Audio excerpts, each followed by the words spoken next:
बन जाए अगर बात तो सब कहते हैं क्या क्या, और बात अगर बिगड़ जाए तो लोग क्या क्या नहीं कहते। मैंने सोनिया जी से भी सॉरी फील किया है कि मैं उस काम में कामयाब नहीं होगा, तो मैंने तय किया है अब मैं इस माहौल के अंदर चुनाव नहीं लड़ूंगा। मैं आज अपना नामांकन फॉर्म लेने आया हूं और संभवतः कल भरूंगा। धन्यवाद।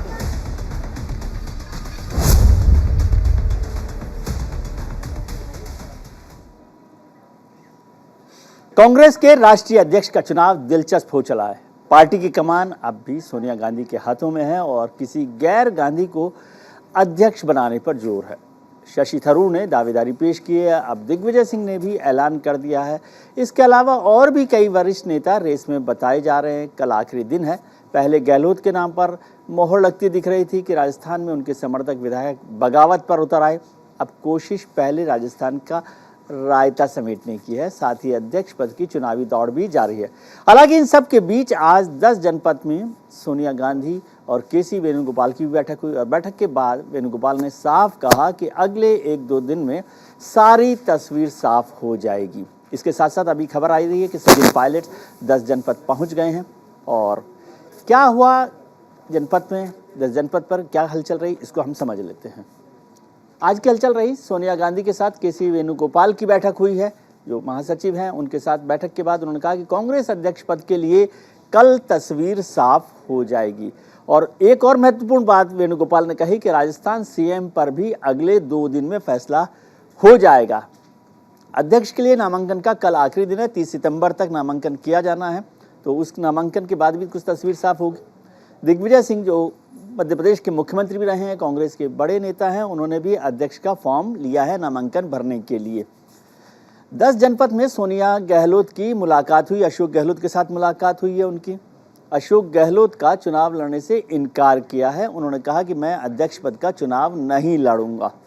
और अभी जो सबसे ताज़ा खबर आई है, सचिन पायलट जो राजस्थान के वरिष्ठ नेता हैं, वो 10 जनपद में सोनिया गांधी से मिलने पहुंच गए हैं।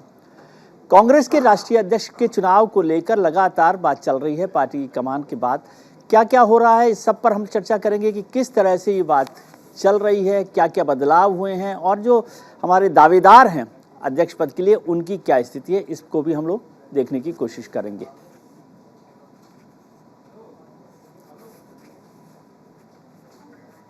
इसमें देखिए कि चुनाव से पहले गरमाया सियासी पारा। उसमें 22 सितंबर को राहुल गांधी ने इनकार किया था चुनाव लड़ने से। सबसे पहले बात आई थी, राहुल गांधी ने स्पष्ट कर दिया था कि वो किसी भी हालत में अध्यक्ष पद का चुनाव नहीं लड़ेंगे। तो उसी दिन शशि थरूर ने उसके लिए कहा कि वो अध्यक्ष पद का चुनाव लड़ना चाहते हैं। इसके बाद 23 सितंबर को अशोक गहलोत जो राजस्थान के मुख्यमंत्री हैं, उन्होंने भी चुनाव लड़ने का ऐलान कर दिया कि वो तैयार हैं। 29 सितंबर को गहलोत ने दिल्ली पहुंचकर सोनिया गांधी जी से मुलाकात की है आज, और गहलोत ने अध्यक्ष पद का चुनाव लड़ने में अब असमर्थता जताई है। और सॉरी मैडम भी उन्होंने कहा है कि किस तरह से राजस्थान में जो गड़बड़ हुई या जो बगावत हुई उससे वो दुखी हैं। इसको लेकर वो लगातार बात कर रहे हैं। गहलोत के इनकार के बाद मध्य प्रदेश के नेता दिग्विजय सिंह ने ऐलान किया है कि वो नामांकन भरेंगे, वो अध्यक्ष पद के चुनाव के लिए नामांकन भरने वाले हैं। शायद दिग्विजय सिंह को गहलोत के इनकार का इंतजार था, तभी तो गहलोत के इनकार करते ही दिग्विजय सिंह ने तुरंत नामांकन पत्र खरीदे और शशि थरूर के खिलाफ नामांकन करने का ऐलान कर दिया। ऐसे में आपके लिए दोनों सियासी रणबांकुरों की ताकत जानना जरूरी है कि दिग्विजय सिंह क्या है ताकत और शशि थरूर की ताकत क्या है। शशि थरूर को 13 साल का राजनीतिक अनुभव है, दिग्विजय सिंह को 50 साल का लंबा राजनीतिक अनुभव रहा है। वो शशि थरूर संयुक्त राष्ट्र में करीब 30 साल का उनको अनुभव रहा, वो वहाँ पर एनवॉय रहे। और दिग्विजय सिंह नगर पालिका पार्षद से लेकर मुख्यमंत्री पद तक उनका राजनीतिक सफर रहा है, वो मुख्यमंत्री भी रहे हैं। शशि थरूर 2009 से लगातार केरल के तिरुवनंतपुरम से सांसद रहे हैं, जबकि दिग्विजय सिंह 3 बार लोकसभा के सांसद और 5 बार मध्य प्रदेश में विधायक रहे हैं। Shashi Tharoor all India professionals Congress के अध्यक्ष भी रहे हैं। दिग्विजय सिंह साहब अखिल भारतीय कांग्रेस के लंबे समय तक महासचिव रहे और इस समय वो राहुल गांधी की जो भारत जोड़ो यात्रा है उसके भी संयोजक हैं। शशि थरूर मनमोहन सिंह सरकार में 2 बार केंद्रीय मंत्री रहे हैं, जबकि दिग्विजय सिंह 1993 से 2003 तक 2 बार मध्य प्रदेश के मुख्यमंत्री रहे हैं। 2019 में लोकसभा चुनाव हारने के बाद दिग्विजय सिंह एक तरह से राजनीतिक हाशिए पर चले गए थे। उनको महासचिव पद से भी मुक्त कर दिया गया था। लेकिन भारत जोड़ो यात्रा ने कैसे उनके राजनीतिक जीवन को नई ऊर्जा दी, ये भी हम लोग समझ लेते हैं कि कैसे मुकाबले में आए हैं दिग्विजय सिंह। सोनिया गांधी और राहुल गांधी दोनों के करीबी माने जाते हैं दिग्विजय सिंह। राहुल गांधी की भारत जोड़ो यात्रा के संयोजक हैं, इंचार्ज हैं, प्रभारी हैं। भारत जोड़ो यात्रा को दक्षिण भारत में अच्छा खासा रेस्पॉन्स मिल रहा है, बहुत ताकत मिली है उनको। केरल में राहुल गांधी के साथ दिग्विजय सिंह यात्रा कर रहे थे। अभी केरल की यात्रा खत्म हो गई है। बुधवार सुबह दिग्विजय सिंह को दिल्ली बुलाया गया। उन्होंने अपना नामांकन पत्र खरीदा। राजस्थान में उठे विवाद के बाद दिग्विजय की दावेदारी को आगे कर दिया गया है। उससे पहले अशोक गहलोत का नाम चल रहा था। गहलोत के इनकार के बाद दिग्विजय ने चुनाव लड़ने का ऐलान भी कर दिया। कांग्रेस अध्यक्ष पद के चुनाव से जहां एक शख्स ने इनकार किया तो दूसरे ने अपनी सियासी उम्मीदों का इजहार कर दिया। वहीं गहलोत ने सारा दारोमदार सोनिया गांधी पर छोड़कर राजस्थान के मुख्यमंत्री पद पर नई बहस को जन्म दे दिया है। मैं उस प्रस्ताव को पास नहीं करवा पाया, कान या कुछ भी रहे होंगे, तो मेरी मॉरल रिस्पॉन्सिबिलिटी है कि एक मुख्यमंत्री होने के बावजूद भी मैं एक प्रस्ताव, एक लाइन का जो हमारी परंपरा है, पहली बार वो परंपरा के अंतर्गत वो प्रस्ताव पास नहीं होगा। इस बात का मुझे दुख हमेशा जिंदगी भर रहेगा। और मैंने सोनिया जी से भी सॉरी फील किया है कि मैं उस काम में कामयाब नहीं होगा। हमारी पार्टी में तो एक तरफ राहुल गांधी जी निकल चुके हैं यात्रा के अंदर। मैंने उनसे मिला, कोची में जाकर के रिक्वेस्ट की कि आप अध्यक्ष का चुनाव लड़ें। आखिर में उन्होंने अस्वीकार कर दिया। मैं मेरी बात को कायम हूँ, मैं इलेक्शन लड़ूंगा नहीं। तो मैंने कहा भाई, जो सबकी भावना है कार्यकर्ताओं की, नेताओं की, तो मैं फिर चुनाव लड़ूंगा, ये मैंने कहा था। सुनिए आप, पर अब क्योंकि कल परसों की घटना हुई है और मेरी मॉरल रिस्पॉन्सिबिलिटी थी कि वो प्रस्ताव पार होता, तो मैंने तय किया है अब मैं इस माहौल के अंदर चुनाव नहीं लड़ूंगा। ये मेरा फैसला है। मैं आज अपना नामांकन फॉर्म लेने आया हूं और संभवतः कल भरूंगा। No, that we already told. Congress president is going to be a neutral in this election. Let us wait for the nominations. We will get a clear-cut picture tomorrow evening. That decision Congress president will take within 1 or 2 days. No, I cannot say anything. That decision of Chief Minister of Rajasthan will be decided by the Congress president within 1 or 2 days. भले ही केसी वेणुगोपाल कह रहे हो कि 1-2 दिन में मामला clear हो जाएगा, राजस्थान का मुख्यमंत्री कौन होगा, लेकिन गहलोत के समर्थक विधायक अब भी अड़ियल रुख अपनाए हुए हैं। ये हमारा एक परिवार है और 102 विधायकों की भावना संगठन को, नेतृत्व को बतानी होगी तो सारी बताएंगे। 102 विधायकों के अभिभावक है वो। 102 विधायकों ने उनसे कहा था कि हमारी भावना, हमारा सम्मान, राजस्थान की जनता की आवाज, अभी राजस्थान के विधायकों की आवाज उठाना आपका काम है और वो काम वो करेंगे। अशोक गहलोत के हाथ से कांग्रेस अध्यक्ष का पद जा चुका है, लेकिन अब राजस्थान मुख्यमंत्री के पद पर भी संशय बना हुआ है। कांग्रेस महासचिव केसी वेणुगोपाल ने कहा कि राजस्थान सीएम पर 2 दिन में फैसला लिया जाएगा। सोनिया गांधी इस पर निर्णय करेंगी। ऐसे में सवाल उठता है कि क्या अशोक गहलोत को माफी मिलेगी या फिर गद्दी जाएगी? क्या 2 दिन में कांग्रेस की कलह खत्म हो जाएगी या फिर क्या कांग्रेस पर गांधी परिवार की पकड़ कमजोर हो रही है? इन्हीं सब मुद्दों पर चर्चा करने के लिए हमारे साथ जुड़ रहे हैं खास मेहमान, वरिष्ठ पत्रकार मेरे मित्र मुकेश कुमार साहब हमारे साथ जुड़ रहे हैं, राजनीतिक विश्लेषक तहसीन पूनावाला और राजनीतिक विश्लेषक वरिष्ठ दीपक झा साहब हमारे साथ हैं। आप सबका बहुत बहुत स्वागत है। तहसीन, आपके पास सबसे पहले आना चाहता हूं, समझना चाहता हूं कि गांधी परिवार के मन में क्या है, वो कांग्रेस को किसके हाथों सौंपना चाहते हैं? आपके शो में शिरकत करने का मुझे बहुत बहुत मौका मिला, इसमें मैं आपका शुक्रगुजार हूँ। Thank you. एको आ रही है थाड़ी, मैं थोड़ा सा डिस्टर्ब हो रहा, अगर उसको ठीक करते हो। पीसीआर प्लीज चेक करिए। मुकेश कुमार साहब भी हमारे साथ जुड़े हुए हैं, वरिष्ठ पत्रकार हैं, मेरे मित्र हैं और कांग्रेस को बेहतर तरीके से समझते हैं। मुकेश जी, आप कैसे देख रहे हैं ये जितना डेवलपमेंट हो रहा है? पहले तो ये पूरा सारा हुआ, रचा गया कि गैर गांधी परिवार का कोई आदमी अध्यक्ष बने और गांधी परिवार से दूर जाए, फिर चुनाव होंगे, लोकतांत्रिक चुनाव होंगे, लेकिन वो सारी जो एक्सरसाइज जिससे कांग्रेस की एक क्या ना चाहिए ब्रांडिंग बदल सकती थी, वो गड़बड़ होती दिख रही है। क्या आपको लग रहा है, क्या होगा? नहीं, इसमें तो कोई संदेह नहीं कि गहलोत वाला जो प्रसंग हुआ है उससे कांग्रेस की छवि खराब हुई है। कांग्रेस पहले से ही उतार पर है और इस मौके पर जब ये माना जा रहा था कि राहुल गांधी भारत यात्रा कर रहे हैं, उससे एक फिजा बदल रही है, कांग्रेस के अंदर माहौल बदल रहा है। और अगर कांग्रेस अध्यक्ष पद का चुनाव भी अच्छे से हो जाता तो एक तो कहना चाहिए कि फील गुड फैक्टर थोड़ा सा बढ़ता कांग्रेस में, लेकिन इस पूरे राजस्थान की क्राइसिस ने उस पर पानी फेर दिया है। अब जो हो रहा है वो केवल डैमेज कंट्रोल हो रहा है कि किस तरह से ठीक ठाक ढंग से चुनाव निपट जाए, किस तरह से राजस्थान का संकट निपट जाए। मुझे लग रहा है कि कल तक जैसा केसी वेणुगोपाल कह रहे थे तभी स्थिति क्लियर होगी। दिग्विजय सिंह का नाम जरूर आया है, लेकिन मुझे लगता है कि वो सीरियस कैंडिडेट नहीं है, वो एक डमी कैंडिडेट की तरह मैं उनको देख रहा हूं। मुझे लग रहा है कि कल कोई नया नाम आपको सुनने को मिल सकता है। नया नाम मतलब उनमें से भी एक नाम हो सकता है जो बहुत सारे नाम हम लोग चर्चा में रखे हुए, मुकुल वासनिक है और भी जो दूसरे नाम चल रहे हैं उनमें से भी कोई नाम हो सकता है। लेकिन गहलोत तो अब इस दौड़ से बाहर हो चुके हैं और दिग्विजय सिंह और शशि थरूर ये दोनों अभी सामने नजर आ रहे हैं। लेकिन मुझे लगता है शशि थरूर के बारे में हम सब जानते हैं कि वो चुनाव जीतने वाले नहीं, चुनाव वो जीतेगा जिसे गांधी परिवार का समर्थन हासिल होगा। कांग्रेस गांधी परिवार के साथी है और वह उसी के हिसाब से चलेगी। तो मुझे लगता है कि सस्पेंस है, कुछ कल ऐसा घटित होगा जो थोड़ा सा चौंकाने वाला हो सकता है। मोदी जी लगातार सरप्राइज देते रहते हैं देश को, इस बार लोग तो रोज ही सरप्राइज होते हैं मुकेश जी, परिवार की तरफ से कोई सरप्राइज आ जाए। जी तहसीन साहब, मुकेश जी ने बड़ी बात कही। उन्होंने कहा कि अशोक गहलोत तो आउट हो ही गए हैं रेस से, ये तो जाहिर हो गया आज, लेकिन दिग्विजय सिंह भी डमी कैंडिडेट हैं और कल जो है कोई नया सरप्राइज मिलेगा।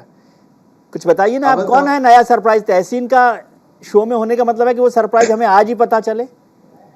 अव्वल तो मुझे शो में शिरकत करने का मौका मिला, इसलिए मैं आपका शुक्रगुजार हूं। और मुकेश जी कोई अधिकार है कि वो अटकलें लगाए या वो प्रेडिक्शन करे, क्योंकि बहुत वरिष्ठ पत्रकार है और हम सब उनकी बहुत इज्जत करते हैं, लेकिन ये लग्जरी मेरे पास नहीं है। तो मैं बस यही कहूंगा कि जो भी अध्यक्ष बने कांग्रेस का, सवाल ये है कि 9000 इंसान जो वेरीफाइबल है, जिनको आप मुकेश जी देख सकते हैं, पहचान सकते हैं, जिनके पास QR कोड है, वो लोग चुनेंगे अगला कांग्रेस का अध्यक्ष कौन होगा। ये प्रक्रिया और किसी भी राजनीतिक दल में नहीं है, खास करके भारतीय जनता पार्टी में। जी। तो मैं समझता हूं कि बहुत बड़ी बात है देश के लोकतंत्र के लिए और एक अच्छी बात है। और जो भी अध्यक्ष बनेगा, मुझे ये उम्मीद है कि वो कांग्रेस को इस चीज में लीड करेगा कि 2024 में देश में तब्दीली आए और जो वर्तमान सरकार है उसका जो शासन है वो खत्म हो और कांग्रेस लेड सरकार आ जाए देश के अंदर 2024। जी, लेकिन तहसीन साहब, मुकेश जी ने एक बात कही कि कोई भी अध्यक्ष बनेगा वो गांधी परिवार की सहमति से, आशीर्वाद से बनेगा, उनकी इच्छा के बिना नहीं बनेगा, क्योंकि कांग्रेस गांधी परिवार के साथ है। तो फिर ये सारी एक्सरसाइज क्यों कर रहे हैं? नहीं, इसमें दो चीज मैं कहूंगा। मैं कुछ हद तक मुकेश जी से बिल्कुल सहमत हूं, लेकिन मैं एक चीज बता दूं, 9000 लोग किसे वोट करेंगे ये कोई डिसाइड नहीं कर सकता। जैसे मैंने कहा, ये 9000 जीवित वेरीफाइबल लोग हैं, तो ये तो पॉसिबल है कि गांधी परिवार हर इंसान को फोन करके बोले आप इनको वोट करो, पॉसिबल नहीं है। ये एक एक्चुअल डेमोक्रेटिक एक्सरसाइज है, लेकिन इसमें कोई संदेह नहीं, मैं दोबारा से रिपीट कर रहा हूं, देयर इज नो डाउट, और होना भी नहीं चाहिए डाउट, गांधी परिवार कांग्रेस का सबसे महत्वपूर्ण स्तंभ है, उसका एक विशेष जगह है कांग्रेस पार्टी के अंदर। और श्रीमती सोनिया गांधी जी, श्री राहुल गांधी जी और श्रीमती प्रियंका गांधी वाड्रा जी कांग्रेस के सबसे वरिष्ठ नेता है। ठीक उसी तरह जैसे नड्डा जी बीजेपी के अध्यक्ष हैं, लेकिन उनके सबसे पावरफुल कैंपेनर, सबसे पावरफुल व्यक्ति नरेंद्र मोदी जी है। ठीक उसी तरह जो भी अध्यक्ष हो, सबसे पावरफुल गांधी परिवार है, and there should be no doubt about it. Sir, किसी ने मुझे आज सुबह कहा, आप समझते हैं क्योंकि आपको बिजनेस परिवार से भी हैं, आप बिजनेस समझते हैं, किसी ने कहा कि ये सारी एक्सरसाइज ये है कि गद्दी पर जो है ना, हमेशा मालिक बैठता है, गद्दी मतलब गल्ले पर जो कैश काउंटर है उस पे मालिक बैठता है, बाकी शो के जो वहां पर जो काउंटर बना हुआ होता है जहां से सामान की सप्लाई करनी है वहां कोई भी बैठ सकता है। ये हो क्या गया हमारे मुल्क में कि भाजपा ने इस देश को और इस देश की राजनीति को दुकान की तरह वो चला रहे कि उन्हीं चुनिंदे लोग, उनके ही चुनिंदे लोगों को सारे कॉन्ट्रैक्ट्स मिलते हैं और देश को, इकोनॉमी को खत्म करने का काम, दुकान की तरह चलाने का काम भाजपा कर रही है, कीचड़ फैलाते कमल खिलाए।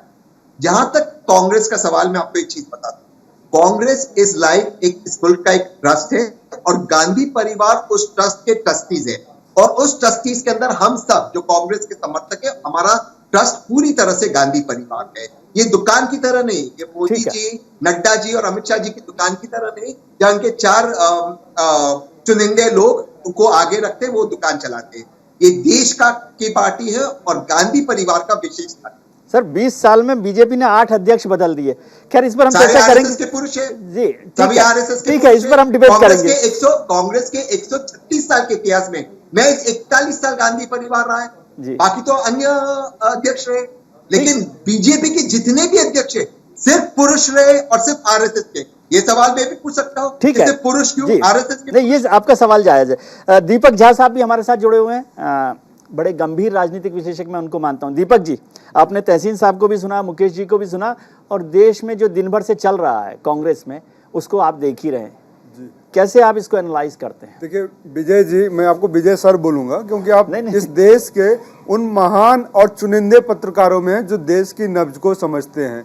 आपने ऐसे ऐसे लोगों का इंटरव्यू लिया है जो देश को आज चला रहे हैं, आपने हर एक को बेनकाब किया है, तो आपकी बात जब निकलती है तो पूरा देश दिल से सुनता है, दिमाग से सुनता है। आप इस पर समझाएं कुछ कांग्रेस पर। मैं कांग्रेस पे बात करूंगा।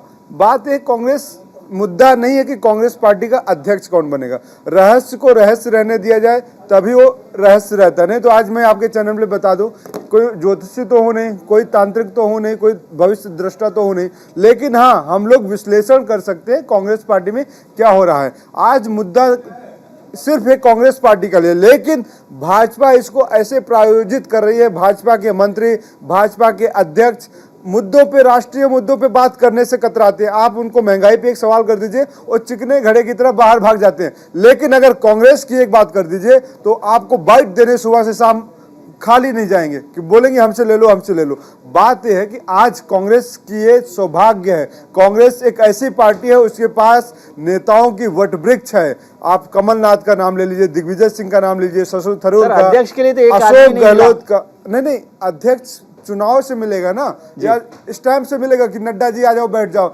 अमित शाह आ जाओ बैठ जाओ, तुमको एक्सटेंशन देते हैं। एक गल्ले की जो आपने बात करी थी मालिकाना, तो जो मालिक होते हैं ना गल्ले पे नौकर को बैठाता है, तो गल्ले पे अगर नौकर बैठेगा तो नड्डा साहब की तरह बैठ जाएगा, भाई तुमको 3 साल का एक्सटेंशन मिलता है। अच्छा, इसको दीपक जी ऐसे समझाइए मुझे, आपकी बात को मैं वो नहीं कर रहा जी, ऐसे समझाइए, क्या कल जब नामांकन हो जाए या 17 अक्टूबर को जब चुनाव होता है तो कांग्रेस का जो अध्यक्ष होगा वो गांधी परिवार से असहमति रखने वाला कोई अध्यक्ष हो सकता है? देखिए, गांधी परिवार कांग्रेस पार्टी का समर्पित कार्यकर्ता है, खून दे के उन्होंने अपनी पार्टी बनाई है, उन्होंने इस देश को बनाया। गांधी परिवार वो परिवार है। गांधी परिवार को गाली देना, टारगेट करना बहुत आसान है भाजपा के लिए, क्योंकि गांधी परिवार ठीक है शहीद है, शहीद हुआ इस देश के लिए, खून बहाया है। आज गाली देने वालों की हैसियत क्या है हमें देखना पड़ेगा। कौन देता है गाली? भाजपा के लोग देते हैं, जिनका भाजपा की बात तो हम कर लेंगे ना, आज हम कांग्रेस की बात कर रहे हैं। सर आप कांग्रेस की बात कर रहे हैं, मैं कांग्रेस को गाली देने वाले की बात कर रहा हूँ। ठीक है, आज कांग्रेस को इतना लोग नजरों से देखते हैं, भाजपा वाले लोगों को लगता है कांग्रेस में नेता नहीं है। कांग्रेस में बहुत सारे नेता हैं। कल की बात कर रहे हैं, गांधी परिवार का करीबी कोई नहीं होगा, लेकिन जो कांग्रेस पार्टी का करीबी होगा, जो राष्ट्र का करीबी होगा, जो देशभक्त होगा, वो सारे के सारे कांग्रेस के करीबी, ठीक है, गांधी परिवार के करीबी। समझ गया। मुकेश जी, तहसीन साहब की जलेबी और दीपक जी की इमरती आपने चख ली होगी, मुझे थोड़ा सीधा सीधा सा समझाइए। आप क्या समझना चाहते हैं? यही समझना चाहता है, हम लोग जो समझा सकते हैं वो आपको पता है। नहीं, मैं ये समझना चाहता हूँ, मैं ये समझना चाहता हूँ कि क्या गांधी परिवार की असहमति वाला भी कोई व्यक्ति अध्यक्ष बन सकता है? क्योंकि चुनाव में तो कोई भी जीत सकता, लेकिन आपने तो सर पहले ही कह दिया कि शशि थरूर नहीं बनेंगे।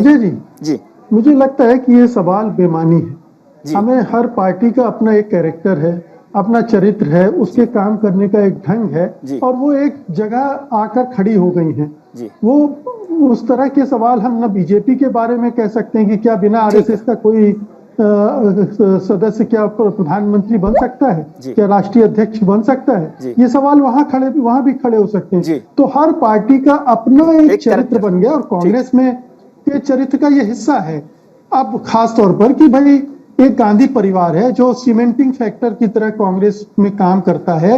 जब भी असहमति वाले लोग इकट्ठे होंगे कांग्रेस में टूटन शुरू हो जाती है, तो ठीक है, उसकी एक भूमिका उसे स्वीकार कर लेना चाहिए।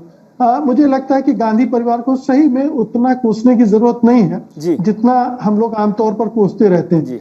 मुद्दा ये है कि इस समय जब देश में एक अच्छे विपक्षी दल की जरूरत है, तो क्या कांग्रेस खुद को तैयार करने की दिशा में आगे बढ़ रही है या नहीं बढ़ रही? जी। मुझे लगता है उस मामले में अभी कांग्रेस में बहुत सारी कमजोरियां हैं।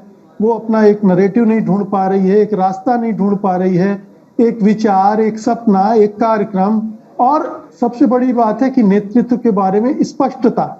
अगर इस चुनाव से वो स्पष्टता आती तो मैं कहता ये एक बड़ी उपलब्धि है कांग्रेस की कि चलो ये संकट तो खत्म हुआ, ये चुनौती तो खत्म हुई।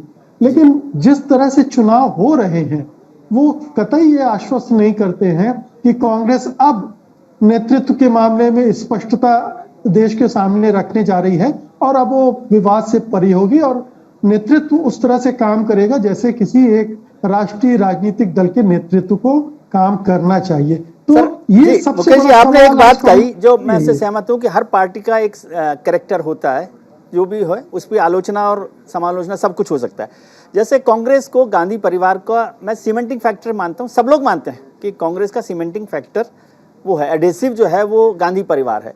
तो क्या आपको लगता है कि ये जरूरत है कि किसी भी पॉलिटिकल पार्टी, बीजेपी हो या कोई दूसरी पार्टी हो या मुकेश कुमार हो या विजय त्रिवेदी हो, उनके आलोचना के डर से हम उस सीमेंटिंग कैरेक्टर को या सीमेंटिंग जो हमारा फोकस है, फोर्स है, उससे अलग होने की कोशिश करें? ये दिखावे की क्या जरूरत है? क्यों नहीं गांधी परिवार ही अध्यक्ष बने? क्या फर्क पड़ रहा है? मुकेश जी नाराज हो, विजय त्रिवेदी नाराज हो, नरेंद्र मोदी नाराज हो? हाँ, मुझे भी ये लगता है कि जब गांधी परिवार है, केंद्र में है, तो उसे संभालना चाहिए बागडोर। जी, मुझे भी यही लगता है। ये राहुल गांधी की जिद है, अनावश्यक जिद है। उस समय पद छोड़ना भी उनका मुझे लगता है कि बचकानापन था, चुनौती से भागना था, और आज भी वो जो चुनौती है उनको स्वीकार करनी चाहिए जी, और अच्छा बुरा जो भी है उसको झेलना चाहिए। जी, तहसील साहब, सामने शिखंडी की तरह एक व्यक्ति को खड़ा करके जी। आप अपनी राजनीति चलाएं, ये कहाँ तक ठीक है? जी। ना, अगर आप अध्यक्ष बना रहे हैं, उसे पूरा अधिकार दे रहे हैं, वो स्वतंत्रता पूर्वक चलाएगा, तो ये बहुत अच्छी बात होगी। ये कांग्रेस को बदलने वाली स्थिति होगी। लेकिन क्या ऐसा होगा? ये एक बड़ा सवाल है। तहसीन, आप समझाइए सर कि यदि गांधी परिवार ही इस लीडरशिप को रखता अपने पास, क्योंकि सीमेंटिक फैक्टर है ना, किसी के कहने से इस फैक्टर को, क्योंकि कांग्रेस एक ऐसा संगठन है, यदि गांधी परिवार उसकी लीडरशिप को संभालता है तो क्या नुकसान हो जाता? या केवल दूसरों के कहने की वजह से ये दिखावा किया जा रहा है कि नहीं हम अध्यक्ष चुन रहे हैं? पहली बात इसमें दो जी, इसमें पहले इस सवाल का उत्तर देता हूं। इसमें दो चीज है जी। एक, मुझे नहीं लगता ये इलेक्शन दिखावा है, इसमें there should be no confusion. देखिए, जैसे कह रहे थे कि हर पार्टी का एक कैरेक्टर होता है। सिर्फ कांग्रेस में इलेक्शंस की प्रक्रिया है। अब आप इस इलेक्शन की प्रक्रिया को क्रिटिसाइज बिल्कुल कर सकते हैं, इसमें आप सुधार बिल्कुल ला सकते हैं, लेकिन एक वेरीफाइबल इलेक्शन प्रोसेस है जो इलेक्शन कमीशन ऑफ इंडिया देखता है, जिसमें इंसान जो वेरीफाइबल है वो अध्यक्ष को चुनते हैं। तो आई थिंक कहीं ना कहीं ये बहुत अच्छी चीज है लोकतंत्र के लिए, इसको और भी मजबूत करना चाहिए, लेकिन ये और किसी राजनीतिक दल में नहीं है, तो ये दिखावा नहीं। अभी आपके पहले इस प्रश्न के पहले भाग में आते, क्या गांधी परिवार को अध्यक्षता पर रहना चाहिए था? मेरा ये मानना है एब्सोल्युटली यस। मुझे ये लगता है कि ये सराउंड साउंड को बंद करना चाहिए, खास करके, और मैं हाथ जोड़ के बड़ी विनम्रता से कहता हूं, आप मीडिया वालों का सराउंड साउंड बंद करना चाहिए। क्या होगा? आप लोग आलोचना करेंगे 1 दिन 2 दिन, ठीक है, ये आपका अधिकार है, ये लोकतंत्र है और आपका बिल्कुल अधिकार है, इसको स्वीकार करना चाहिए। लेकिन हम सबकी भावना, हम सबकी श्रद्धा, हम लोग जो कांग्रेस को वोट करते हैं वो केवल गांधी परिवार में। तो हम आज भी चाहते हैं कि गांधी परिवार का कोई सदस्य अगर अध्यक्ष बनता है तो ये पार्टी के लिए अच्छा है, इसमें there is no doubt about it. ये ही हमारे नेता है, जी, तो फिर क्यों कंफ्यूजन हो रहा है? लेकिन मैं दूसरा सवाल पूछना चाहता हूं इससे जुड़ा हुआ, वो ये कि आपने जो इलेक्शन को लेकर, प्रोसेस को लेकर बात की, वो बहुत साफ है। मैं ये समझना चाहता हूं कि गांधी परिवार के दो शख्स 22 साल से 24 साल से अध्यक्ष हैं, ठीक है, 2000 से 2022, 98 से करेंगे तो 24 साल हो गए टोटल। 24 साल से गांधी परिवार के दो लोग अध्यक्ष रहे। जब वो अध्यक्ष रहे तो कांग्रेस ने चुनाव का दिखावा नहीं किया। मैं दिखावा शब्द इस्तेमाल कर रहा हूं फिर से। आपने चुनाव नहीं करवाए, 20 साल से तो अध्यक्ष के पद का कार्यकाल नहीं है ना। लेकिन जब आपने तय किया कि गांधी परिवार का व्यक्ति अध्यक्ष नहीं होगा, तो आपने चुनाव की भूमिका बनाई। मैं कहता हूं चलो दिखावा नहीं हुआ, चुनाव आयोजित किए।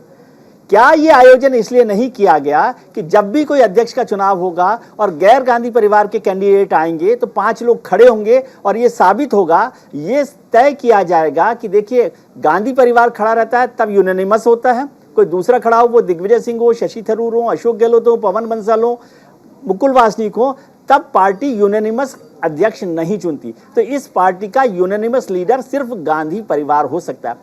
इस दावे को मजबूत करने की ये एक्सरसाइज है इलेक्शन। अब आप इस पर जी। इसमें आई डोंट एग्री कंप्लीटली, क्योंकि कांग्रेस के इतिहास में चुनाव की प्रक्रिया इसके पहले कई बार हुए। आपको याद होगा सुभाष चंद्र बोस ने गांधी जी के कैंडिडेट को हराया था। सुभाष चंद्र बोस ने गांधी परिवार की बात, मैं आ रहा हूं उसी पे आ रहा हूं। कृपलानी जी ने चुनाव जीता था, उसके बाद सीताराम केसरी जी ने चुनाव जीता था, और सोनिया गांधी जी ने भी चुनाव जीता था जितेंद्र प्रसाद के पिताजी के खिलाफ, जितेंद्र प्रसाद के खिलाफ। तो आपका जो पहला ये था कि गांधी परिवार जब खड़ा होता है तब चुनाव नहीं होते, गलत है। सोनिया गांधी जी भी चुनाव से जीती। हाँ, लेकिन ये जरूर होता है कांग्रेस में एक कोशिश की जाती है कि एक सहमति हो कि कौन अध्यक्ष बने। अब मैं इस बात से बिल्कुल अग्री करता हूं कि अगर गांधी परिवार की बात आती है तो 99.99% लोग ये चाहते हैं कि वो अध्यक्ष बने। तो अगर गांधी परिवार का कोई सदस्य आता है तो एक कंसेंसस बन जाता है। अगर वो नहीं आते तो फिर इलेक्शन होता है। लेकिन ये नहीं है कि अगर गांधी परिवार का कोई सदस्य आता तो इलेक्शन नहीं होगा। सोनिया जी को भी चुनाव जीतकर ही आना पड़ा। सर वो बात 2000 की है। 2000 के बाद गांधी परिवार का नया कार्यकाल शुरू हुआ। खैर इस पे हम डिबेट नहीं करना चाह रहे, लेकिन मैं इस आपकी बात का नहीं, तहसीन साहब, मैं आपसे आपकी बात का जवाब चाहता हूं, आपकी बात से समझना चाहता हूं कि आपने कहा कि गांधी परिवार पर सहमति बनती है या चुनाव में कोशिश की जाती है कि सहमति बने, उसमें भी कोई परेशानी नहीं है। तो आज जब शशि थरूर साहब सोनिया गांधी से मिले, मतलब पिछले हफ्ते, तो सोनिया जी ने कहा कि तटस्थ रहूंगी मैं। क्यों नहीं कहा सोनिया गांधी जी ने कि हम आम सहमति बनाने की कोशिश करेंगे? बताइए। क्योंकि इलेक्शन उस वक्त फॉर्म्स अवेलेबल थे और कल तक अवेलेबल है। तो गांधी परिवार कैसे कहेगा कि हम कंसेंसस बनाएंगे? और जिसको भी मैं एक कदम आगे जाकर कह रहा हूं, मान लो हाइपोथेटिकली राहुल जी को चुनाव लड़ना है, किसी को भी अधिकार है, अगर वो कांग्रेस का सदस्य है और 10 डेलीगेट्स की सिग्नेचर लाके वो राहुल जी के खिलाफ भी लड़ सकते हैं। ठीक है, अगर प्रियंका गांधी बात आती तो उसके खिलाफ भी लड़ सकते हैं। I do agree on that. I do agree on that part. तो फिर कैसे कंसेंसस बनाएंगे? अगर आपके इलेक्शन फॉर्म्स अवेलेबल है तो क्या सोनिया जी किसी को फोन करके बोलेगी आप फॉर्म मत लो? मान लो हाइपोथेटिकली मैं कांग्रेस का मेंबर हूं, मेरे पास 10 डेलीगेट्स की सिग्नेचर, तो सोनिया जी कैसे मुझे कहेगी आप मत लड़ो चुनाव? सर अभी आपने कहा कि गांधी जी, सोनिया गांधी ट्रस्टी है ना, तो ट्रस्टी की कोशिश होती है कि संगठन में आम सहमति बनाई जाए, but not during the process of election. तो process of election Congress constitution में इंडिपेंडेंट है, और वो जो प्रोसेस है, एक सेकंड आपको समझना है, वो कांग्रेस के संविधान में है, और वो जो प्रोसेस है it is monitored by the election commission of India. It's not monitored locally by the party. तो ये बहुत जरूरी है समझना। इलेक्शन कमीशन भी, मेरी बात सुनिए, इलेक्शन कमीशन जो है ना आम सहमति के लिए कभी मना नहीं करता। राज्यसभा के चुनाव होता है, निर्विरोध हो जाते हैं, इसलिए ये एक्सक्यूज नहीं चलेगा। खैर कोई बात नहीं। बिल्कुल बट सुनिए जी, कल अगर समझो कोई फॉर्म ले लिया जी, मान लो थर्ड कैंडिडेट भी आ गया, तो आपके पास विड्रॉल का भी तो टाइम है। ठीक है, तब विड्रॉ कर सकते कंसेंसस से जी, तो प्रोसेस तो चालू होता है। ठीक है, कोई बात नहीं। दीपक जी, छोटा सा जवाब मैं चाहता हूं, फिर ब्रेक पर जाना है, कि आपको लग रहा है कि क्या अब भी आम सहमति बन सकती है? जब ये कंसेंसस खत्म हो जाएगा, कल नामांकन का काम और विड्रॉल हो जाएगा, तो ये कोशिश होगी कांग्रेस में कि आम सहमति से बने? देखिए सर, आम सहमति की तो जरूरत ही नहीं है। आम सहमति क्यों, जब इलेक्शन प्रोसेस है। समस्या ये है कि अगर आम सहमति बन जाए तो मीडिया और बीजेपी और सारे विपक्ष के लोग बोलेंगे देखो जी इन्होंने स्टैंप अध्यक्ष बना दिया है, गांधी परिवार का अब चहेता होगा। अगर आम सहमति बन जाती है तो तब कोई ये नहीं कहेगा कांग्रेस पार्टी के अंदर एकजुटता है। और आज अगर गांधी परिवार चाहता है कि भैया चुनाव हो, अब आप चुनाव हो और चुनाव के तहत निकल के आए अध्यक्ष बने, तो हमें इसका स्वागत करना चाहिए सारे लोगों को, चाहे वो मीडिया हो, चाहे विपक्ष हो, चाहे पक्ष हो। बात स्वागत की नहीं हो रही, पक्ष और विपक्ष की नहीं हो रही, हम तो समझना चाह रहे थे। बिल्कुल, मैं वही चलिए इस पर चर्चा जारी रखेंगे ब्रेक के बाद भी। एक दोहा मुझे याद आ रहा है इस चुनाव को लेकर कि जा पर कृपा राम की होई, ता पर कृपा करे सब कोई। कांग्रेस अध्यक्ष के चुनाव पर हम चर्चा जारी रखेंगे। अभी वक्त है छोटे से ब्रेक का। हमारे मेहमान हमारे साथ बने हुए हैं। ब्रेक पर जाएं इससे पहले बात आज के सवाल की कि आज का हमारा सवाल है कि क्या कांग्रेस पर गांधी परिवार की पकड़ कमजोर हो रही है? आप अपनी राय हमें ट्विटर पर हाँ या ना में दे सकते हैं। हमारा ट्विटर हैंडल है @newsindia24/7। इसका नतीजा हम आपको शो के आखिर में दिखाएंगे। छोटा सा ब्रेक लेते हैं, तुरंत लौट कर आते हैं। मैंने सोनिया जी से भी सॉरी फील किया है कि मैं उस काम में कामयाब नहीं होगा। तो मैंने तय किया है अब मैं इस माहौल के अंदर चुनाव नहीं लड़ूंगा। मैं आज अपना नामांकन फॉर्म लेने आया हूं और संभवतः कल भरूंगा। धन्यवाद।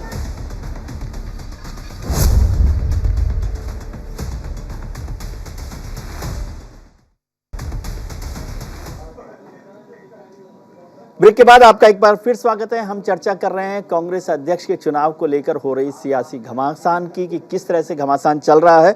मुकेश कुमार साहब और दीपक झा साहब हमारे साथ जुड़े हुए हैं। मुकेश जी की व्यस्तता मैं समझता हूं, इसलिए मैं मुकेश जी पहले आपके पास आना चाहता हूं कि सर ये जितनी एक्सरसाइज हो गई है और आप भी बात की आपने कांग्रेस के चरित्र की और सब कुछ, क्या आपको लगता है कि कोई एक सरप्राइजिंग एलिमेंट होगा इस इलेक्शन में और फिर से वही बात होगी कि जिसको गांधी परिवार ने चाहा वो अध्यक्ष हो जाएगा? और दूसरा एक और चीज समझा दीजिए सर आप कि अशोक गहलोत मुख्यमंत्री रहेंगे कि नहीं रहेंगे? पहले सवाल का जवाब मैंने पहले ही कहा कि कोई तो सरप्राइज हो सकता है जी, क्योंकि अब चूंकि गहलोत पर सारा ध्यान था और एक तरह से गांधी परिवार ने मान लिया था कि गहलोत ही अध्यक्ष बनेंगे, तो वो पूरा प्लान चौपट हो गया। और आप प्लान बी की अब बात कर ही रहे हैं, तो प्लान बी में क्या है? दिग्विजय सिंह से क्यों नामांकन फॉर्म मंगवाए गए, इनका क्या मतलब है जी? दिग्विजय सिंह, मुझे नहीं लगता है कि दिग्विजय सिंह को प्रेसिडेंट के इलेक्शन के लिए गांधी परिवार समर्थन देगा जी। उसकी अपनी वजह है, हम सब जानते हैं कि बहुत विवादास्पद व्यक्ति हैं जी, बहुत कुछ ऐसा बोल जाते हैं जिससे पार्टी के लिए ही धर्म संकट पैदा हो जाता है जी। और उनकी एक छवि भी बना दी गई है हिंदू विरोधी की, मुस्लिम परिस्थिति की। तो मुझे लगता है कि वो उनसे पार्टी बचना चाहेगी। अब सवाल उठता है कि जो दूसरे विकल्प हैं उनमें से कौन सामने आएगा। इस बीच बहुत सारे नाम आए, हम लोग ने आज तो केसी वेणुगोपाल का नाम भी कुछ लोगों ने चला दिया था, लेकिन मुझे लगता है वो भी सीरियस मामला नहीं है जी। कमलनाथ से लेकर कौन कौन से नाम नहीं आए। लेकिन अभी मुझे लगता है कि मुकुल वासनिक का नाम थोड़ा सा वजनदार है, क्योंकि लंबा अनुभव है संगठन का, सरकार में भी रहे हैं और कंपैरेटिवली यंग है, कंपैरेटिवली यंग है और हिंदी अंग्रेजी दोनों में माहिर है। कोई विवाद उनसे नहीं जुड़ा रहा है, ठीक ठाक छवि है। तो और ये भी माना जाता है G23 में गए भी थे तो वो गांधी परिवार के नुमाइंदे की हैसियत से वो वहाँ गए थे, तो इसलिए मुझे लगता है कि उनका चांस ज़्यादा है। लेकिन कोई नया चेहरा आ जाए, मीरा कुमार या कोई दूसरा कार्ड खेला जाए, दलित कार्ड या कोई इस तरह का, तो मुझे लगता है कि कोई हैरत नहीं होगी जी। लेकिन आएगा तो कांग्रेस में से कोई ऐसा ही व्यक्ति जो गांधी परिवार का वफादार, गांधी परिवार जिस पर भरोसा कर सके, केवल इसलिए भरोसा नहीं कि वो उसके प्रति वफादार रहेगा, बल्कि अब उसे ये भी देखना है कि कोई विवाद खड़ा किए बिना पार्टी को थोड़ा आगे चला सके। ये और एक जो जनरेशनल चेंज की तरफ पार्टी देख रही है, पिछली पीढ़ी से निकलकर अब नई पीढ़ी के हाथों में सत्ता सौंपने की जो कोशिशें चल रही हैं राहुल गांधी के नेतृत्व में, मुझे लगता है वो भी काम करेंगी। पहला तो यह है। दूसरा, मुझे लगता है गहलोत साहब का सवाल किया, मुझे लगता है उनकी कुर्सी सुरक्षित इस सारे विवाद के बावजूद गहलोत उनकी पार्टी की जरूरत है और उनको डिस्टर्ब करना। अब जब 92 विधायक एक साथ खुलकर सामने आ जाए तो मुझे नहीं लगता कि पार्टी इतने बड़े विवाद के बाद एक और विवाद में फंसना चाहेगी। तो सचिन पायलट तो क्या मुझे लगता है दिल्ली में आ जाएंगे? जी, सचिन पायलट जी दिल्ली पहुंच जाएंगे? सचिन पायलट तो आप बता ही रहे हैं कि दिल्ली पहुंच चुके नहीं, हैं। मतलब राष्ट्रीय महासचिव या कोई जिम्मेदारी दिल्ली में जिम्मेदारी ले लेंगे? हाँ, अब उनको कोई वैकल्पिक जिम्मेदारी देनी पड़ेगी, कोई दूसरा काम सौंपना पड़ेगा जी। क्योंकि वो भी जानते हैं कि उनको भी पार्टी में समर्थन तो मिला नहीं है नहीं उनके पास जी। और वो सरकार चलाने की स्थिति में रहेंगे नहीं। तो जब पार्टी में एक्सेप्टेबिलिटी ही नहीं है तो आप कैसे मुख्यमंत्री बनेंगे? तो बेहतर होगा कि आप वो राष्ट्रीय राजनीति में आ जाए, यही उनके लिए बेहतर है और गहलोत साहब को अगला चुनाव जिताने के लिए स्वतंत्र छोड़ दिया जाए। जी दीपक जी, मुकेश जी ने दो बातें कही, एक तो सरप्राइजिंग एलिमेंट की कि कोई सरप्राइजिंग एलिमेंट हो सकता है, दूसरी बात उन्होंने बहुत महत्वपूर्ण कही कि जनरेशनल चेंज की जरूरत है।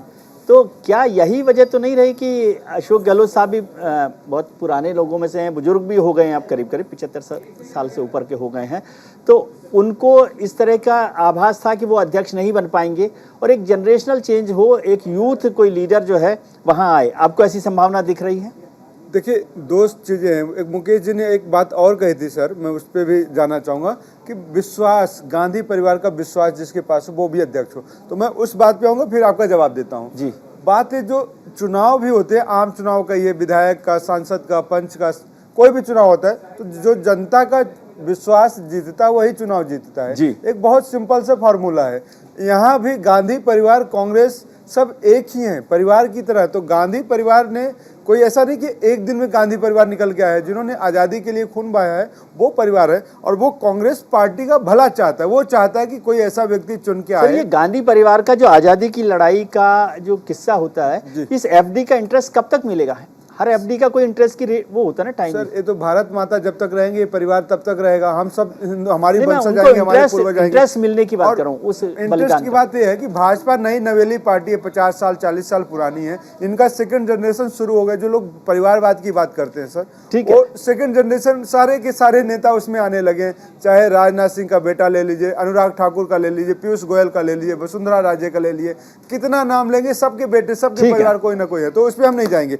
बात यह है अशोक गहलोत जी की। अगर अशोक गहलोत जी मुख्यमंत्री बने रहते हैं, इसका मतलब उनको विधायकों का बहुमत प्राप्त है और विधायकों को जनता ने चुना है। अशोक कांग्रेस में एक राय कि चेहरा दिखा के चुनाव पे नहीं जाते हैं। आपको भी सर इतने सालों से कवर कर रहे हैं तो आपने देखा है, तो चेहरा नहीं है, लेकिन जो जनता के नुमाइंदे, जो जनता के चेहरे हैं वो विधायक हैं और वो विधायक चाहते हैं कि हमारा मुख्यमंत्री बना रहे। तो कांग्रेस पार्टी को ऐसे मुख्यमंत्री को हटाने की हिम्मत कोई भी नहीं करेगा, क्योंकि सोनिया गांधी जी, आपको लग रहा है सचिन पायलट को बड़ी जिम्मेदारी दिल्ली में मिल सकती है? देखिए, सचिन पायलट जी अभी यंग हैं, उनको बहुत जिम्मेदारियां मिल चुकी हैं और दी गई थी। सांसद रहे हैं, मंत्री रह गए हैं। ये पार्टी या राजनीति कोई एक दिन के लिए नहीं है। सचिन पायलट जी को समझना पड़ेगा, अगर आप कर्तव्य निभाने के लिए राजनीति में आए हैं, देश के लिए कुछ देने के लिए आए, तो देश के लिए करते जाइए और करते जाइए। आप पार्टी को मजबूत करिए, पार्टी आपको स्वतः देगी, पार्टी किसी और को नहीं देगी, पार्टी अपने लोगों को ही देगी। जैसे माँ एक अपने बेटे का कैसे भी ख्याल रखती है, उसी तरीके से कांग्रेस पार्टी के सारे बेटे हैं, सारे पुत्र हैं और माँ हमेशा अपने बेटों का ख्याल रखती है। मुकेश जी, आपने जनरेशनल चेंज की बात की, लेकिन ये जनरेशनल चेंज और यूथ फेस की बात कांग्रेस पिछले 10 साल से कर रही है। वो सारे यूथ फेस, एक यूथ फेस होते थे ज्योतिरादित्य सिंधिया, एक जितिन प्रसाद और आरपीएन सिंह, सचिन पायलट, ये सब लोग, तो ये सारे जो यूथ फेसेस थे वो तो विदा हो गए हैं यहाँ से। तो फिर क्या होगा? ये हर बार बात होती है, प्रदेश अध्यक्ष बनाते हो आप सचिन पायलट को और मुख्यमंत्री बनाते हो अशोक गहलोत को, चुनाव लड़वाते हो ज्योतिरादित्य सिंधिया के नेतृत्व में और मुख्यमंत्री बनाते हो आप नहीं, कमलनाथ के नेतृत्व में लड़ा था पार्टी ने, सिंधिया के नेतृत्व में नहीं लड़ा था। उनको फेस बनाया गया था और ये जाहिर किया गया था कि ज्योतिरादित्य सिंधिया भी फेस थे, लेकिन हम सब जानते हैं कि सिंधिया की जो पहुंच और लोकप्रियता है वो एक क्षेत्र विशेष में थी। सचिन पायलट ने निश्चित रूप से एक बड़ी भूमिका निभाई थी उस चुनाव में, लेकिन क्या हम ये कह सकते हैं कि केवल सचिन पायलट की वजह से चुनाव जीता गया? क्या उसमें कांग्रेस पार्टी का कोई रोल नहीं था? नहीं, मैं ये कह रहा हूं कि युवा चेहरों को समीकरणों, सर मेरा सवाल ये था कि युवा चेहरों को मौका देने की बात होती है, जरूरी नहीं है कि उनका पूरा वो रहा हो, लेकिन युवा जी। चेहरों को जब मौका देंगे तब तो फिर आप आगे बढ़ेंगे ना। जो जनरेशनल चेंज हो रहा है, जो भारतीय जनता मुझे पार्टी ने लगता एक है काम किया। कि मुझे लगता है कि जब भी ये चेंज आता है ना तो घर में भी झगड़े होते हैं। जी जब पुराने लोगों से चाबी लेनी होती है तो एक झगड़ा होता है, वो ट्रांजिशन फेज होता है। मुझे लगता है कि कांग्रेस उससे गुजर रही है। जी बीजेपी में जिस ढंग से चेंज आया है, मतलब आपने उठा के एक पूरे समूह को मार्गदर्शक मंडल में भेज दिया, वो एक अलग प्रक्रिया है जहां आप बहुत ही निर्ममता क्रूरता के साथ ये काम करते हैं। लेकिन जो पार्टी उस लेकिन तरह नए की चेहरों नहीं को है, भी जिस मौका तरह- दिया, विप्लव देव को दिया, अनुराग ठाकुर को दिया, तमाम लोग हैं, बहुत सारे लोग हैं, उनका भी एक फैक्टर है। बहुत सारे लोग कह सकते हैं आप कि वो खैर, हम चन्नी को भी आज दिया, बीजेपी की चर्चा नहीं करना चाहते। बघेल भी कोई बहुत बुजुर्ग नेता नहीं है। नहीं, मैं इसलिए इस समझना तरह से चाह रहा भी हूँ कि आप क्या सोच सकते हैं। आगे मौका मिलना चाहिए सचिन पायलट को, या कांग्रेस बिल्कुल अध्यक्ष मिलना के चाहिए। तौर पर नौजवान चेहरा आपको दिखाई दे रहा है? बिल्कुल मिलना चाहिए मुझे लगता है। और ये प्रोसेस कांग्रेस को और थोड़ा तेज करना चाहिए। राहुल गांधी, मुझे लगता है खींच उनके अंदर यही है कि जिस स्पीड से चेंज करना चाहते हैं वो नहीं कर पा रहे हैं। जी जो ग्रुप 23 जो है वो क्या था? जी दरअसल वो गुलाम नबी आजादों ये सब किनारे लगाए जाने से दुखी और जी। नाराज लोगों का समूह था। जी। तो वो आप देखिए कि चूंकि कांग्रेस इस तरह की पार्टी, वहां इस तरह की चीजें चल सकती हैं।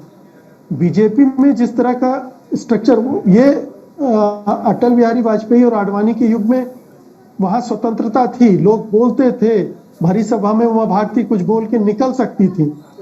आज के जमाने में, मोदी शाह के जमाने में आप ये संभावना नहीं देख रहे हैं पार्टी में। जी। पार्टी की मीटिंगें नहीं हो रही जी। हैं, फैसले कौन ले रहा है? संसदीय बोर्ड की मीटिंग नहीं हो रही, वहां तो आंतरिक लोकतंत्र खत्म हो चुका है। जी दिखाने के लिए भी खत्म हो चुका है। कांग्रेस तो कम से कम चलिए चुनाव करवा रही है, भले ही दिखाने के हो, ठीक है। लेकिन ये फर्क है। जी। तो आपका कहना सही है कि नई जनरेशन को जब तक आगे नहीं लाएंगे तब तक पार्टी नई कैसे होगी? नई चीजें आएंगी तभी पार्टी को की लोकप्रियता बढ़ेगी, स्वीकार्यता बढ़ेगी। जी पुराने चेहरों को देख देख के आदमी तंग आ जाता है। जी तो वो चाहता है, परिवर्तन चाहता है, और कांग्रेस परिवर्तन नहीं दे पा रही है, इसलिए भी उसकी ये दुर्गति हो रही है। एक वजह इसकी ये भी एक बड़ा कारण है। दीपक जी, मुकेश जी ने बहुत अच्छे से उसको एनालाइज किया है। क्या आपको लगता है कि कांग्रेस अपनी दुर्गति को खत्म करने के लिए एक नया चेहरा अध्यक्ष के तौर पर पेश कर सकती है? एक युवा चेहरा, कंपैरेटिवली युवा मैं कह सकता हूं कि वो मिल सकता है कांग्रेस अध्यक्ष के तौर पर?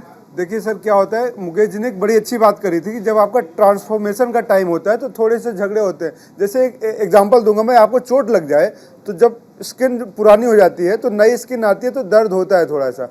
तो बिल्कुल वो वही स्थिति है कि नया और पुराने के बीच का जो गैप भरने का टाइम है तो वो थोड़ा दर्द नाक होता है, पेनफुल होता है। लेकिन इस पेन से निकलने के बाद कांग्रेस पार्टी एक नई पार्टी नए रूप और रंग में निखर कर सामने आएगी। राहुल गांधी ने कहा कि मुझे अध्यक्ष नहीं बनना है, जो बनेगा मैं उसके साथ खड़ा हूं।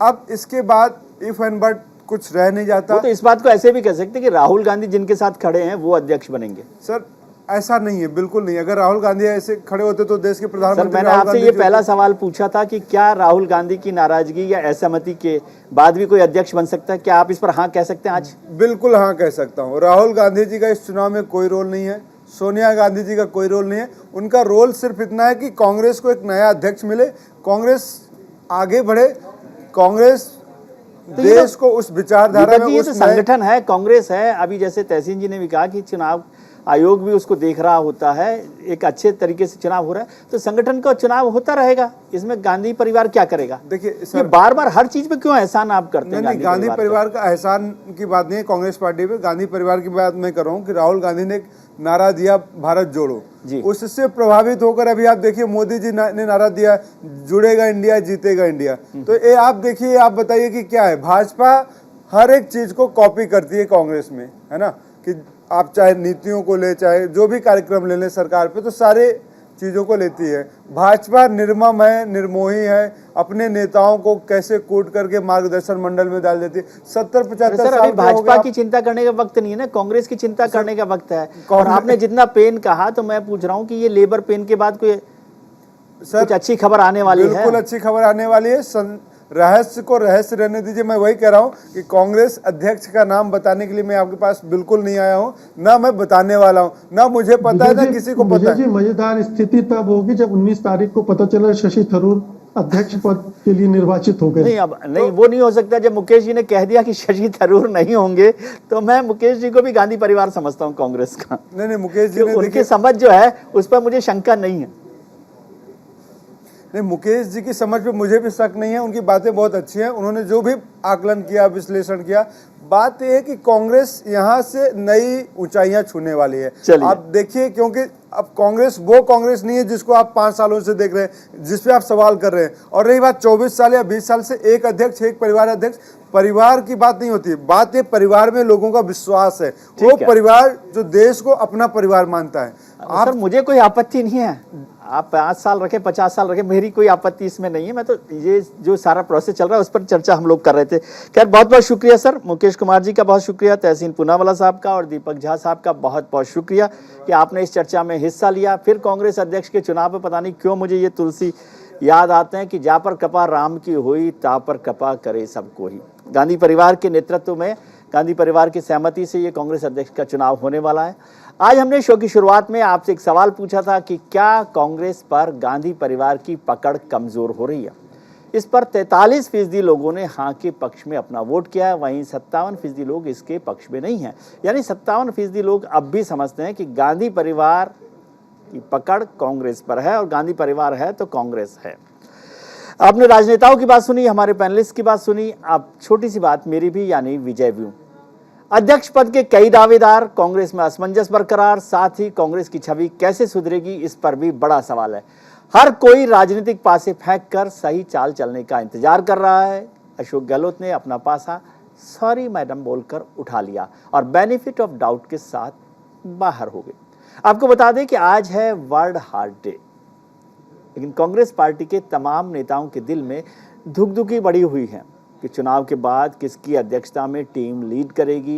वैसे कांग्रेस के पास परिवारवाद वाले दाग को मिटाने का ये अच्छा मौका है।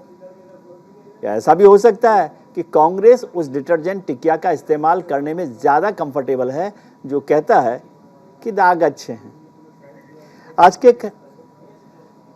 आज इस प्रोग्राम में हम देखते हैं कि इसको देखा क्या आपने जेवलिन थ्रो नीरज चोपड़ा को मैदान में भाला फेंकते देखा होगा, या फिर पोडियम पर तमगे के साथ हिंदुस्तान के राष्ट्रगीत के साथ, राष्ट्रगान के साथ बुधवार को ओलंपिक चैंपियन नीरज का नया रूप देखने को मिला। वो पारंपरिक गुजराती पहनावे के साथ अपने प्रशंसकों के बीच बड़ोदरा पहुंचे, जहां उन्होंने नवरात्रि के अवसर पर आयोजित आरती में हिस्सा लिया और इसके साथ वो डांडिया खेलते नजर आए।